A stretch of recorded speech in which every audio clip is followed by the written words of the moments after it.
చూడండి రామచంద్ర గారు, మీ సంబంధం చేసుకోవడానికి మాకు ఎలాంటి ఇబ్బంది లేదు.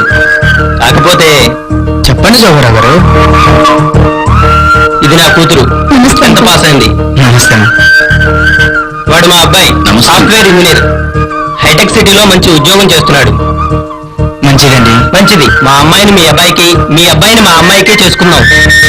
శుభం. ఇది ఇంకా మంచిది. అలాగే చేద్దాం. ఏంటి ఆయన ఒక మాట అడిగి? ఏంటి వాడిని నేను అడిగేది?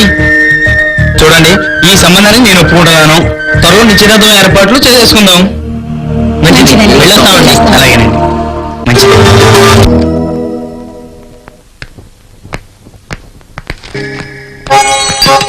రండి అమితాబ్ బచ్చన్. మీ బాస్కు గుడ్డి. మా బాస్కేనా? నాకే లేదా? శుభలేఖ అంత లేవు, పంచాంగం అంత సంబంధం కావాలా? ముందు చెప్పింది విను. ఇదిగో ఫోటో, అబ్బాయి తాలూకు డీటెయిల్స్ ఇందులో ఉన్నాయి. ఈ సంబంధం ఖాయమని చెప్పండి. అంత గ్యారెంటీగా ఎలా చెప్తున్నారు? ఆయన స్వయాన నా బావ కనుక. ఏంటి మీ బావ? మరైతే మీరు బావల్ని పెళ్ళాడాలని రూలా? వెళ్ళవయ్యా, వెళ్ళి ఈ డీటెయిల్స్ బలరాం గారి ఇంట్లో ఇచ్చే. నాకు తెలుసు, అంత అవసరం లేదు. నేను వెళ్తున్నా.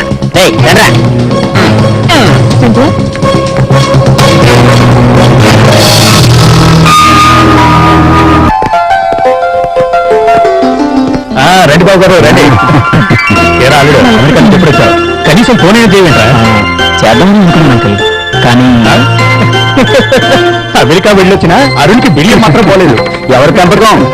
మీ చెల్లెల ముందు కట్టుకున్నవాడిని నేనే నడుపుతలేను. ఎంత పాపం. పదని కూర్చోబా. ఆ పూజ చేస్తోంది తనే మా అమ్మాయి, పేరు ప్రియా.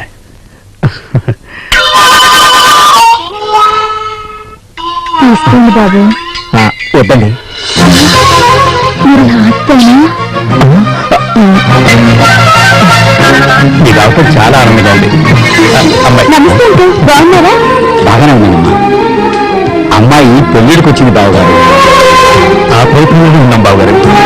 అమ్మ ప్రియా, అంకుల్ వాళ్ళ అబ్బాయి అరుణ్ మొన్న స్టేట్స్ నుంచి వచ్చాడు. నమస్తే.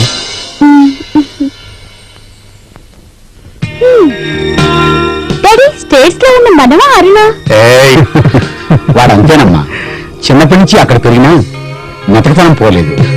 నా కంప్యూటర్ ఇన్స్టిట్యూట్ లో కూడా కొంతమంది ఇలానే ఉన్నారంటే. బాబు,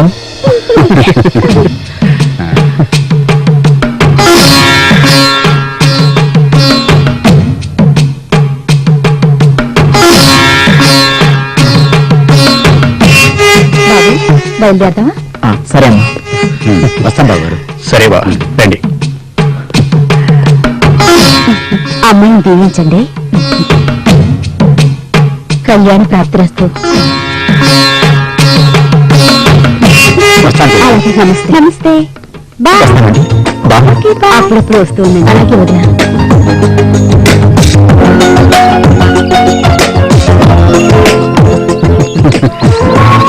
అలాగే వెళ్ళొస్తాం బాబు గారు. తీరా అల్లుడు వస్తానండి. వస్తామని గారు. నమస్తే అమ్మా. సిస్టర్, ఎక్స్పైర్ అయిపోయిన ఇంజెక్షన్ నువ్వు లోడ్ చేసి ఇచ్చావు. చేసిన పాపం ఊరికే పోదు. మీ డాక్టర్ కి అలవాటైన పని పొరపాటై మా వాడికి చేయాల్సిన ఇంజెక్షన్ ఆయనకే గుర్తుకుని చచ్చాడు. మీ డాక్టర్ బాడీని మా వాడు అమెరికాలో ఉన్న వాళ్ళ అన్నయ్యకి పరిచయం చేశాడు. దొంగ సర్టిఫికెట్ తో డాక్టర్ గా చలామణి అయ్యాడు. అసలు నేనెవరో తెలుసా? మెడికల్ ఫీల్డ్ లో ఉన్న ఇలాంటి మురికి సరుకు మొత్తాన్ని ఠాగూర్లా ఏరి పారేయడానికి వచ్చిన సిన్సియర్ మెడికల్ ఆఫీసర్ని. ఇక నేనెవరో తెలుసా? ఆయన అసిస్టెంట్, సేమ్ డిపార్ట్మెంట్. ఇతనికి చికెన్ గున్యా లేదు, మటన్ మంచూరియా లేదు. ఎక్స్పైర్ అయిన మందులు వాడితే పోతారని మీ డాక్టర్ రుజువు చేశాడు ప్రపంచానికి. వారేవా, ఇది మెసేజే. చూడు కిలకిల, ప్రయోగాలు ఎలక మీద కప్పల మీద చేస్తారు, ఏకంగా మనుషుల మీద చేయరమ్మా. అర్థమైందా? ఇదిగా ఆయన అమాయకుల్లాగా నేను పేషెంట్ లా నటించాం. కిల్ల పద చిట్టి, మరో హాస్పిటల్లో ఇన్స్పెక్షన్ చేద్దాం. ఈ అమ్మాయిని పోలీస్ స్టేషన్ లో అప్పచెబుదాం. తుంటి మీద కొడితే పళ్ళు రాలంటూ ఎవరో చేసిన తప్పుకి ఈ కిలకకి శిక్ష ఎందుకండి? ముళ్ళు పెట్టావా? ఏ మూడు ముళ్ళు వేయాలనుందా? వేద్దామనే ఉంది, కానీ ఎక్స్పైరీ అన్ని కలిపి ఇంజక్షన్ రూపంలో నాకు ఇచ్చిందనుకోండి. నీ పని గిలగిల. అమ్మో, అయితే వద్దు. ఈ ముళ్ళు ఎవరొకరు ఇప్పుతారులే గాని మనం విప్పాల్సిన చిట్టాలు చాలా ఉన్నాయి. అక్కడికి వెళ్దాం బా. పదండి